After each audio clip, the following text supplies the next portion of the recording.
India ने एक AI impact summit 2026 introduce किया, जिसमें 100+ कंट्रीज, वर्ल्ड टेक सीईओज, लेकिन साथ में ही एक कंट्रोवर्सी, प्रोटेस्ट और एक चाइनीज रोबोट का स्कैंडल भी सामने आया। एक तरफ एआई मॉडल लॉन्च होने की तैयारी हो रही थी, लेकिन दूसरी तरफ सोशल मीडिया पर क्रेडिबिलिटी पर सवाल उठ रहे थे।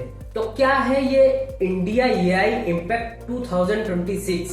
क्या ये इंडिया की एआई सुपर पावर बनाने का सिग्नल था, या सिर्फ एक पॉलिटिकल इमेज बिल्डिंग इवेंट था? आज हम इस फैक्ट के साथ डिटेल में स्टेप बाय स्टेप पूरी स्टोरी को समझेंगे। फरवरी 2026 में न्यू दिल्ली के भारत मंडपम में ऑर्गेनाइज हुआ एक इंडियन एआई इम्पैक्ट समिट 2026। अगर आप सिंपल लैंग्वेज में इसे समझना चाहें तो ये ग्लोबल लेवल एआई कॉन्फ्रेंस थी, जहां गवर्नमेंट, टेक कंपनीज, रिसर्चर्स और पॉलिसी मेकर्स एक जगह पर मिलकर डिस्कस करते हैं कि एआई का फ्यूचर क्या होगा, रेगुलेशन कैसे होगा, इन्वेस्टमेंट कहाँ जाएगा और ग्लोबल पावर बैलेंस कैसे चेंज होगा। लेकिन ये समिट सिर्फ टेक्नोलॉजी का डिस्कशन नहीं था, ये जियोपॉलिटिकल, इकोनॉमिक्स और इनोवेशन का बैटल फील्ड था, जहां पर इस बारे में डिस्कस हुआ कि कैसे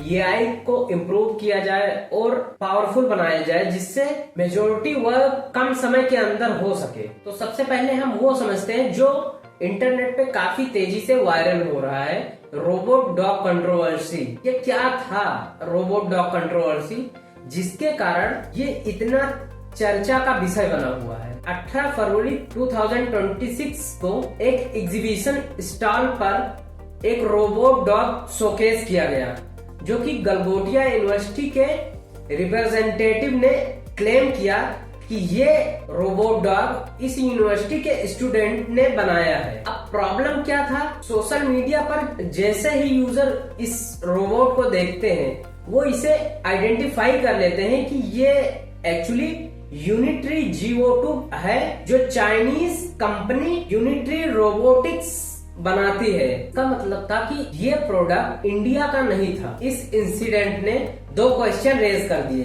पहला था वेरिफिकेशन का प्रोसेस क्या था, और सेकंड था क्या समिट में फॉरेन प्रोडक्ट्स को इंडियन इनोवेशन बताया जा रहा था। और तुरंत गवर्नमेंट ने इस पर एक्शन लेते हुए और स्टॉल को रिमूव करवा दिया गया, जिससे यूनिवर्सिटी ने अपॉलॉजी इशू भी की। लेकिन ये कंट्रोवर्सी वायरल हो गई क्योंकि समिट में इंडियन एआई कैपेबिलिटी शोकेस करना था। लेकिन यहाँ पर इस डॉग के वजह से और गलगोटिया यूनिवर्सिटी के टीचर के स्टेटमेंट के कारण ये कंट्रोवर्सी क्रिएट हुई, और इंडियन यूथ कांग्रेस के कुछ मेंबर ने वेन्यू के अंदर प्रोटेस्ट किया, जिससे देश पर निगेटिव इम्पैक्ट पड़ता है। और न कि सिर्फ इस देश की छवि खराब होती है, बल्कि यहाँ की सिक्योरिटी पर एक सवाल खड़ा करती है कि अगर कोई दूसरे देश का व्यक्ति या पॉलिटिशियंस यहाँ पर किसी एआई समिट या फिर मीटिंग्स के लिए आता है, तो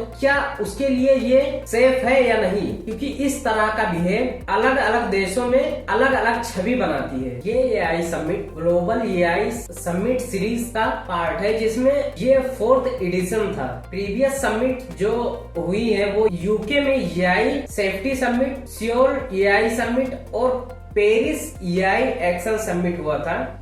जिसके बाद 2026 का समिट इंडिया में हुआ, जो सिग्निफिकेंट है क्योंकि पहली बार कोई ग्लोबल साउथ कंट्री ने इस समिट को होस्ट किया है, जो कि है इंडिया। इस समिट का फोकस था कि एआई का सोशल इम्पैक्ट क्या होगा, और दूसरा प्लेनेट इन्वायरमेंट सस्टेनेबिलिटी क्या है, और तीसरा था जो कि प्रोग्रेस था कि इकोनॉमिक ग्रोथ और इनोवेशन इसके थ्रू कैसे हो सकती है। ये सिग्नल करता है कि इंडिया एआई का सिर्फ रिसर्च टॉपिक नहीं है, ये एक इकोनॉमिक टूल के रूप में भी देखा जा रहा है। और इस ओपनिंग सेरेमनी में prime minister Narendra Modi, French president Emmanuel Macron और UN secretary general Antonio Guterres, tech industry के global leaders, Sundar Pichai, Sam Altman, Dennis हैजविस, मुकेश अंबानी और 100+ कंट्रीज के डेलीगेट्स आए। और यहाँ पर इंडिया ने एक मेजर अनाउंसमेंट भी किया